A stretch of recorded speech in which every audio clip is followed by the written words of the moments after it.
Okay, let's unpack this. We're diving deep today into a market that, well, it might sound incredibly niche at first, Uh-huh. but it holds some surprisingly insightful data about global healthcare trends.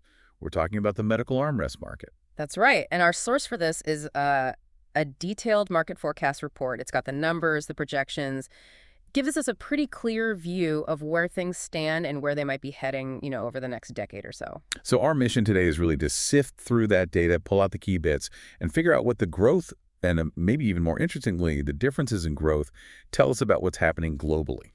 Absolutely. Let's start with the big picture first.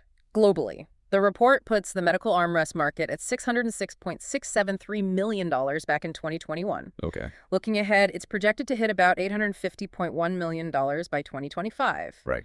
And then a pretty significant jump to $1.669 billion by 2033. Wow. Okay, nearly tripling over that, 12-year period? Exactly. That global growth works out to a compound annual growth rate, a CAGR, 8.8%.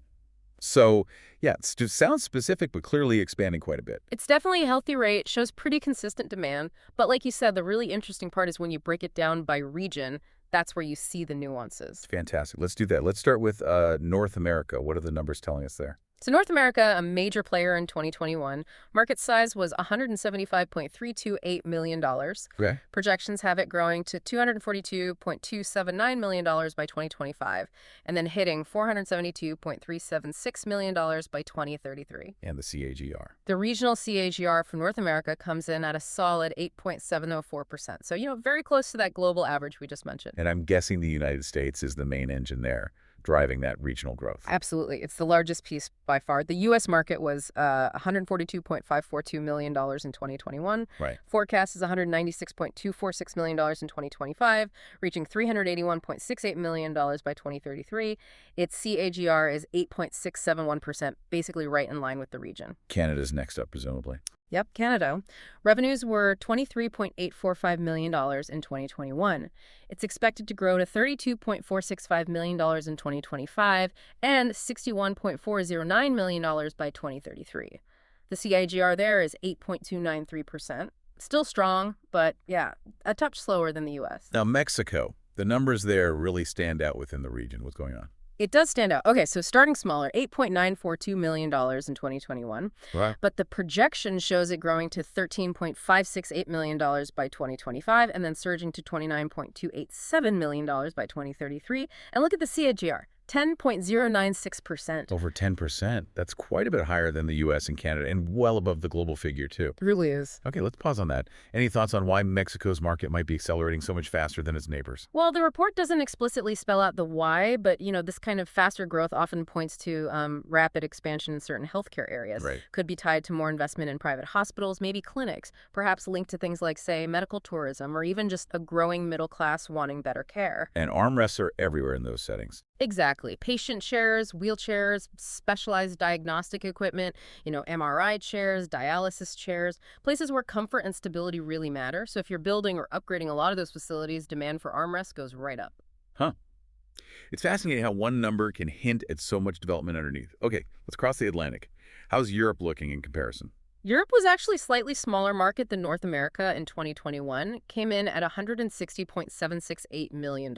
So, It's expected to grow to $223.576 million by 2025 and $432.316 million by 2033. The regional CAGR here is 8.592%. Again, pretty close to that global average. and Germany looks like the leader in Europe by size. By market size, yes. Germany was about $39.871 million in 2021, projected to reach $55 million by 2025 and $104.62 million by 2033. Its CAGR is 8.369%, solid, steady growth, a mature market. And we see similar patterns in other big economies. Pretty much. The UK, for example, projected from roughly $25 million to $64 million by 2033. That's an 8.322 per 2 CAGR. France is also substantial, going from 22 million to 57 million, an 8.287% CAGR. Yep. Italy, Russia, Spain, they're all showing CAGRs slightly above or below that regional average, mostly in the 8.3% to 8.4% range. It reflects, broad, consistent investment across these larger countries. But within Europe, it's not all the same pace, is it? Some slower areas and one bit that's really taking off. Exactly. You see some of the smaller, often quite wealthy countries with noticeably lower growth rates, Sweden, Denmark, Switzerland. They're more in the 7.1% to 7.5% CAGR range. Still growing, respectable, but definitely slower than the big guys. Okay. And then you have Luxembourg. It's actually presented with the lowest CAGR in the whole report at 6.667%, growing from about $2.7 million to $5.6 million by 2033. So established markets may be saturated to a degree, growing slower, but then there's this rest of Europe category showing, well, explosive growth. What's that about? Yeah, this is one of the really intriguing bits. The rest of Europe, which lumps together a bunch of smaller countries not listed separately, started at $13.022 million in 2021, Uh-huh. but it's projected to hit $55.769 million by 2033, CAGR, an impressive 11.29%. Wow, 11.29. That's the highest in Europe by far, and one of the highest anywhere. It is. That's a huge outlier compared to, say, Germany or France. Yeah. What could possibly explain that kind of surge across multiple smaller markets grouped together? Again, the report doesn't give us the specifics, country by country, but an 11% plus CAGR really suggests these are markets possibly modernizing their healthcare systems quite rapidly. Okay. Could be countries in Eastern Europe, maybe Southern Europe, sort of catching up on infrastructure, maybe benefiting from EU funds or seeing significant private investment pour in. It just highlights that even within a generally established region like Europe, growth can be really concentrated in unexpected places. That totally changes the narrative, doesn't it? It's not just Europe is growing steadily. It's specific parts of Europe are seeing dramatic expansion. Mhm. Okay, let's head over to Asia Pacific, often seen as the high growth region. Absolutely. And the data here really bears that out. Asia Pacific actually had the highest regional market size back in 2021 at $196.562 million. Bigger than North America even then. Yep.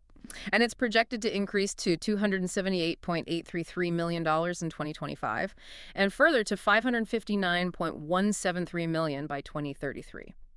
This region also boasts the highest overall regional CAGR at 9.088%. 9% plus. Okay. And I assume China is the dominant force within APAC? China is the largest market, yes. Started at $80.787 million in 2021, projected to reach $233.734 million in 2033. That's a strong CAGR of 9.186%. Right. Japan is also a very significant market, of course, growing from about $21 million to $56 million with an 8.821% CAGR. They do, yeah. India shows particularly strong growth, increasing from $35.185 million in 2021 up to $104.565 million underway in India. South Korea is another key market, projected from roughly $15 million in 2021 to $39 million by 2033. That's an 8.517% CAGR. What about some of the other markets in the region? Australia? Southeast Asia. Australia shows solid, steady growth, 8.117% CAGR. Southeast Asia, which is a combined segment in the report, is growing at a healthy 8.693%. Taiwan's a bit lower, 7.708%. Okay. Singapore, however, has the lowest CAGR in the APAC region. It's 6.293%, similar to some of those slower European countries we mentioned, suggests maybe a more mature market, perhaps different investment cycles or population factors at play. So APAC is high growth overall, clearly driven by giants like China and India, but still, there's quite a bit of variation within the region itself. Let's move to South America now. Right. South America is a smaller market compared to the big three regions. It reached $27.3 million in 2021. Okay. Projected to hit $36.569 million in 2025 and $68.436 million in 2033. Its regional CAGR is 8.149%. A solid rate, just a tick below the global average. Brazil's the biggest economy there. Is it the biggest market for these armrests too? It is. Yeah, Brazil contributed about $13.65 million in 2021, projected to reach $34.56 million by 2033 with an 8.229% CAGR. Argentina is the next largest, going from about $4.5 million to nearly $11 million with a 7.893% CAGR. And the report mentions a few others, but only gives the 2021 and 2033 numbers for them. That's right. Colombia, Peru, and Chile are highlighted specifically. They're all showing CAGRs in the 7.5% to 7.9% range. Okay. So it indicates consistent growth, maybe slightly slower, but steady across several key economies there. And the rest of South America segment, that's growing a bit faster, 8.737% CGR, suggests maybe some collective development in the smaller markets too. Got it. Moving on to the Middle East. How does that market shape up? The Middle East is projected to grow from $29.12 million in 2021 to $43.355 million in 2025 and reach $88.466 million by 2033. Now, this region has a strong CGR of 9.324%. 9.3. Okay, that makes it the second highest regional growth rate, right, after Asia Pacific. Exactly. That's significant growth for a region that isn't the absolute largest in size. Which countries are pushing that number up? Yeah, we see some particularly high CGRs in several Middle Eastern nations. Saudi Arabia, a key one, projected to reach almost $18 million by 2033 from about $5.7 million in 2021. That's a very high CGR, 9.528%. Turkey is also notable. Started smaller, around $7 million in 2021, but it's actually projected to be the largest single market in the region by 2033 at nearly $21 million. That's a 9.153% CAGR. And the UAE, didn't that have the highest single country CAGR we've seen anywhere in this report? It does, yes. The UAE shows the most dynamic growth presented here. A CAGR of 9.543%, started at $5.3 million in 21, projected to hit $8 million in 25 and nearly $17 million by 2033. Incredible. We also see strong growth in Egypt, 9.148% CAGR, and Qatar, 8.626%, though again, the report only gives the 21 and 33 figures for those individually. And the rest of the Middle East also shows strong growth, 9.48% CAGR between 2021 and 2025 based on the data provided. That rapid growth in the Middle East, especially places like the UAE, Saudi Arabia, it strongly suggests major investment in healthcare infrastructure, right? Oh, absolutely. These are economies pouring significant resources into building, world-class medical facilities, often catering to both their own populations and international patients. That directly fuels demand for all sorts of medical equipment, including specialized bits like these armrests. Makes sense. Yeah. Okay, finally, let's look at Africa. Africa is presented as the smallest regional market in the report, started at $17.594 million in 2021. All right. It's projected to grow to $25.488 million in 2025 and $48.406 million by 2033.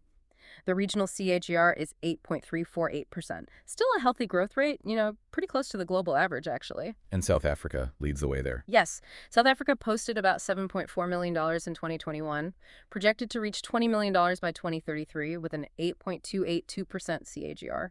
When Nigeria is also significant, projected from $3.5 million to nearly $10 million with a lightly higher CAGR of 8.548%. Right. And the rest of Africa segment is growing at 8.312% CAGR. Similar to some other developing regions, the report only gives the 2021 and 2033 figures for the specific countries or segments listed there. Okay, wow. We've really circled the globe, region by region, country by country. Let's try and pull this all together, synthesize the picture. What are the big takeaways from all these numbers and, importantly, the variations? Well, the main story is pretty clear. The global medical armrest market is definitely on a positive path, growing strongly, reflects increasing worldwide investment in healthcare overall, going from just over $600 million to almost $1.7 billion in, 12 years? That's substantial. Yeah, it really is. And while North America and Europe are still huge, established markets, and they're growing, the real dynamism, the faster growth rates, seem concentrated in Asia-Pacific and the Middle East. Exactly. APAC's sheer scale, particularly China and India, combined with that high growth rate, really positions it as the sort of powerhouse for the future in this market. And the Middle East, while smaller overall, shows that exceptionally high growth, especially in the Gulf states. It really indicates targeted, significant investment going into healthcare infrastructure there. And then you have these almost pockets of surprisingly high growth, like Mexico or that rest of Europe segment we talked about. It suggests that specific, maybe localized factors are really driving demand in those places, perhaps more than the broader regional trends might suggest. Right.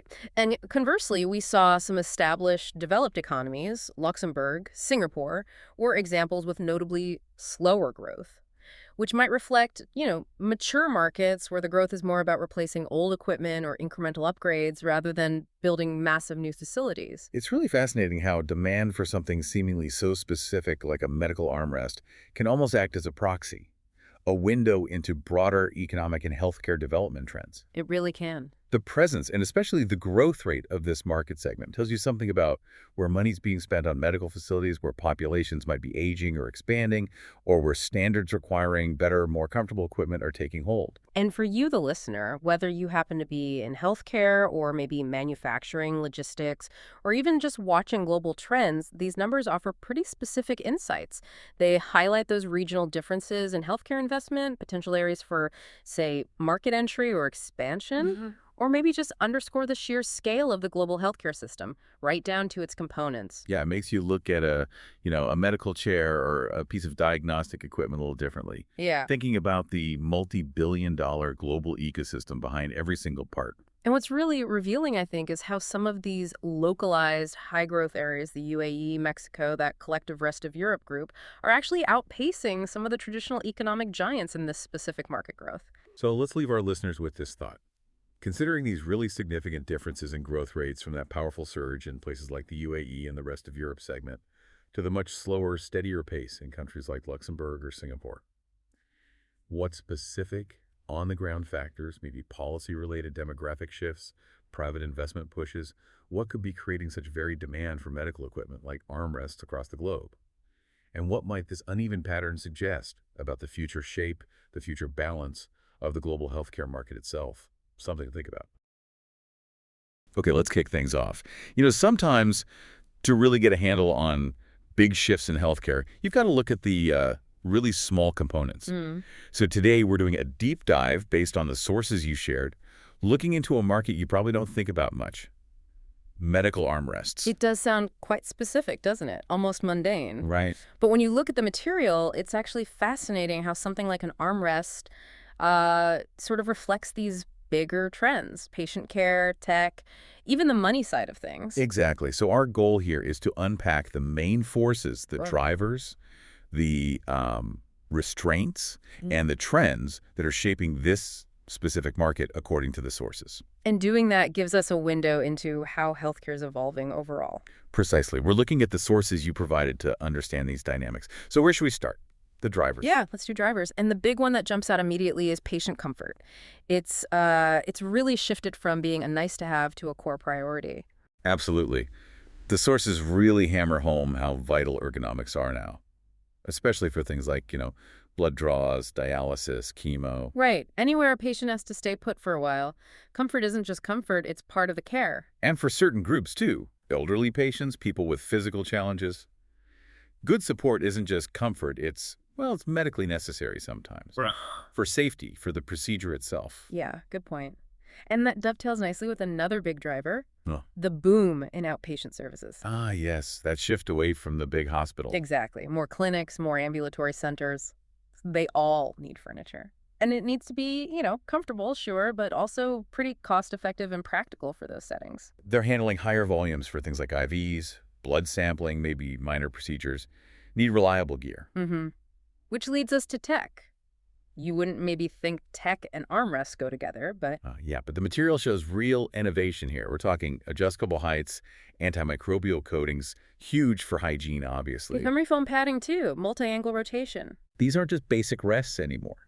They're becoming quite adaptable, specialized tools. You could have different ones for oncology versus dialysis, maybe pediatrics. And it's interesting that push for customization for specific features.